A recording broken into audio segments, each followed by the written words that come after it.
లక్షలాది మందికి మన తెలుగు మ్యాట్రిమోనీ ద్వారా వివాహాలు జరిగాయి. తెలుగు వారి నంబర్ 1 చాయిస్ తెలుగు మ్యాట్రిమోనీ.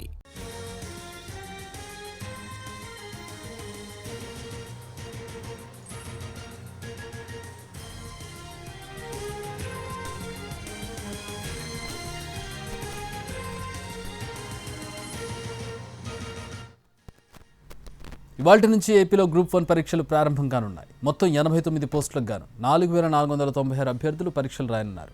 రాష్ట్ర వ్యాప్తంగా 4 జిల్లాల్లో 13 పరీక్షా కేంద్రాలను ఏపీపీఎస్సీ ఏర్పాటు చేసింది. విశాఖలో 2, విజయవాడలో 6, తిరుపతిలో 3, అనంతపురంలో 2 పరీక్షా కేంద్రాలున్నాయి. ఉదయం 8:30 నుంచి 9:30 వరకు పరీక్షా కేంద్రంలోకి అనుమతిస్తారు. 15 నిమిషాల అదనపు అవకాశంతో 9:45 వరకు పరీక్షా కేంద్రాలకి అధికారులు అనుమతిస్తారు. ఉదయం 10 గంటల నుంచి మధ్యాహ్నం 1 గంట వరకు పరీక్షలు జరుగుతాయి. హాల్ టికెట్, గుర్తింపు కార్డు, బ్లూ లేదా బ్లాక్ బాల్ పాయింట్ పెన్ మాత్రమే లోపలికి అనుమతి ఉంటుంది.